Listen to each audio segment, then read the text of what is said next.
Fala pessoal, aqui é o Rafa da Tem Meetings. A gente ajuda empresas a realizar o cômputo de votos em assembleias físicas ou digitais. Uma plataforma que automatiza até 80% do trabalho manual.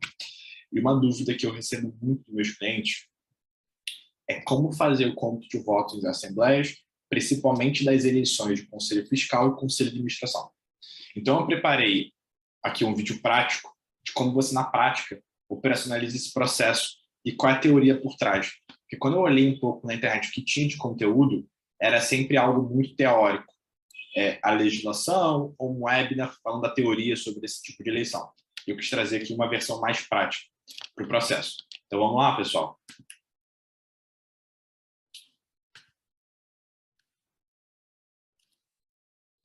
Eu estou aqui com uma planilha, tá?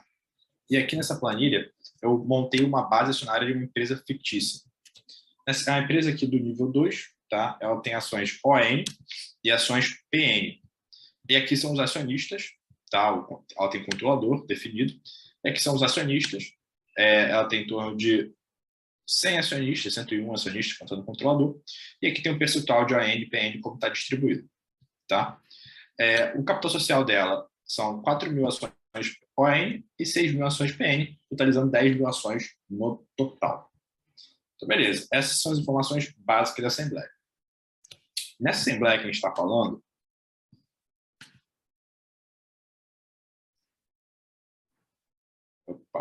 deixa eu entrar aqui. Na Assembleia que a gente está falando, vão ser votados 8 pautas, tá? No vídeo de hoje, a gente só vai falar das 5, do 1 até o 5, tá? Da pauta 1 até a pauta 5, para ficar um pouco mais conciso. E aí vai ser aprovação de contas, remuneração dos administradores, proposta de destinação de lucros, instalação do Conselho Fiscal, instalação do Conselho Fiscal em separado e instalação do Conselho Fiscal por minoritários. São os tópicos mais aí sensíveis. Então, aqui nessa outra aba de Assembleia, eu tenho aqui todo mundo que participou dessa Assembleia. Na Assembleia, a gente teve 30 presentes, tá? Que participaram votando. E aqui tem um percentual de cada uma das ações e o que ele votou em cada pauta. Se ele aprovou, reprovou em cada pauta. Até aqui tudo bem? Então, bem tranquilo. Pegamos a pauta 1, tá? As pautas, apesar desse cliente, dessa companhia ter ações ON e PN, nas votações, somente as ações ordinárias têm direito a voto. Só em pouquíssimos casos as ações preferencialistas podem votar, e um desses casos a gente vai mencionar aqui. Então, na pauta 1, todo mundo que tinha ação ON pôde votar, tá? Então, você vê aqui que todo mundo aqui aprovando, basicamente a maioria aprovando, e eles votaram pela quantidade de ações ON. Então, esse cara aqui, esse acionista 3, votou com 15 ações, somente com ações ON. E a pauta 2, a mesma coisa, somente ações ON. A pauta 3 e a pauta 4, a mesma coisa. Agora, vamos voltar, tá, para o resultado das pautas, para ver o que aconteceu nessa Assembleia. Da 1 até 4, primeiro. Então, aqui na pauta 1, a gente teve 2.860 votos a favor de ONs, 75 votos contra, isso totalizou 97,5% dos presentes. É uma deliberação de simples, então ela precisa de 50% das ONs presentes na Assembleia, mais um, para poder aprovar essa pauta. Então, essa pauta foi aprovada, a pauta 2 também foi aprovada, a pauta 3 também foi aprovada, com os mesmos percentuais. Agora chegamos para a pauta da eleição do Conselho Fiscal, né? Que é a pauta 4. Instalação do Conselho Fiscal, tá? Antes de eleger, tem que saber se vai ser instalado. Aqui uma observação muito importante, pessoal. É legal você consultar esses advogados, mas o Conselho Fiscal ele tem mandatos, né? Então, normalmente de 2 em 2 anos é feita uma nova reeleição do Conselho Fiscal. Contudo, existe algo obrigatório no BVD, que é um boletim de voto de distância, que você precisa publicar em todas as assembleias ordinárias, segundo a CVM, obrigando as empresas a terem essa opção de instalação de conselho fiscal no BVD, sempre que for uma assembleia ordinária. E o que acontece? Investidores americanos ou estrangeiros de fora do Brasil, eles utilizam um serviço chamado Proxy Advisors, que é um serviço onde uma companhia, né, que gera relatórios, direcionando qual é a melhor forma desse investidor votar na Assembleia. Né? E esses Proxy Advisors vêm como a instalação do Conselho Fiscal sempre algo de boa governança. A empresa todo ano tem uma instalação nova de Conselho Fiscal. Às vezes, nem é necessário, mas esses Proxy Advisors sempre incentivam aos investidores estrangeiros a votarem dessa maneira. Como os investidores estrangeiros são as pessoas que mais votam via BVD, acaba que a gente fica um número elevado de acionistas querendo a instalação do Conselho Fiscal. Então, se eu ver aqui nessa Assembleia, tá? Na pauta 4, a gente teve 1.145 votos querendo instalar o Conselho Fiscal, 6.250 votos não querendo instalar o Conselho Fiscal, 2 presentes. Tá? E a gente teve 435 votos só de ON, 710 de PN, 2.500 rejeitando de ON e 3.750 de PN. Então, beleza. Apesar de não ter tido maioria aqui, vamos ver o que a legislação fala especificamente nessa pauta.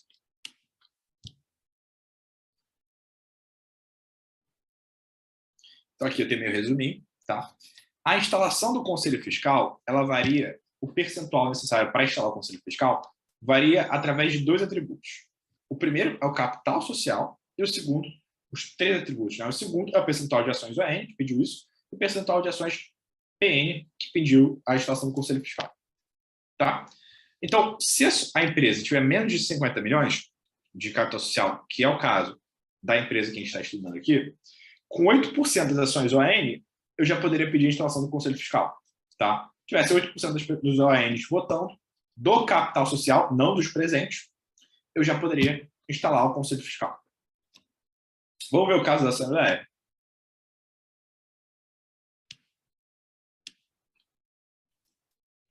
Na nossa Assembleia, a gente teve 435 ações referentes a 10,88% do capital social.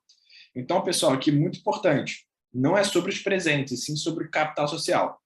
10,88% é maior do que 8%, então foi instalado o Conselho Fiscal nessa Assembleia. Beleza. Foi instalado o Conselho Fiscal. E aí, qual é a primeira coisa que se faz? A administração indica uma chapa com membros para esse conselho. Nessa Assembleia específica, era uma chapa com 5 membros para esse Conselho Fiscal, que a administração sugeriu para a votação. Antes de iniciar essa votação, o que acontece? Os preferencialistas que estavam presentes na Assembleia levantaram a mão e falaram assim, olha, é legal que a administração indicou uma chapa, mas eu queria solicitar a eleição de um desses 5 membros em separado, tá? Que é algo que está na lei das SAs, para somente os preferencialistas votarem. Tá? Então, um desses membros, os preferencialistas solicitaram a votação em separado. Essa votação em separado só pode votar acionistas com ação PN para eleger esse membro. Então, beleza. Então, já pegou esses 5 membros, que eram inicialmente na chapa da administração, viram 4.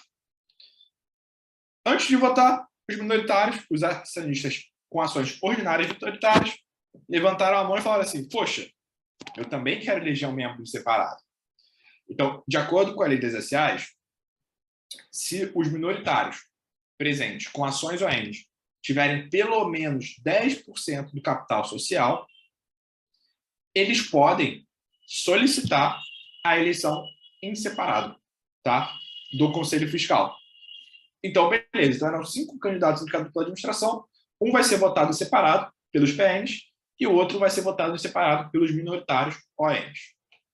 Então, vamos pegar isso que a gente aprendeu e vamos jogar aqui para o reflexo na prática.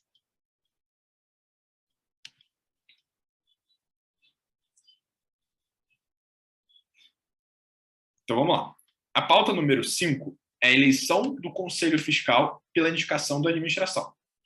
Tá? Todos podem votar nessa pauta, só que você está vendo aqui só o controlador votou. Por quê? Se eu sou um acionista, tá, minoritário, que possui ações ON, e eu voto nessa pauta, eu utilizei minhas ações para votar nessa pauta 5, eu não posso utilizar essas mesmas ações para votar na pauta 5B, que seria a eleição em separado do minoritário. Então, se eu voto aqui, eu não poderia votar aqui. Então, os minoritários da Assembleia preferiram se abdicar de votar na pauta 5 e utilizar as ações ordinárias deles para votar na pauta 5B, que é a pauta onde só os minoritários votam. Tá? Então, é por isso que só tem o controlador votando nessa pauta. Tá? Na pauta 5A, é só as ações preferencialistas que votam. Então, o que isso quer dizer? Que os acionistas só vão poder utilizar as ações PNs aqui para votar. Então, você vê que esse mesmo acionista, o acionista 3, ele votou na pauta 5A com as ações PN, que ele possui, e na pauta 5B com as ações ON, que ele possui. Então, o minoritário pôde votar nas ações, com as ações preferencialistas e com as ações ordinaristas em cada uma dessas pautas. Agora vamos ver o resultado dessas votações.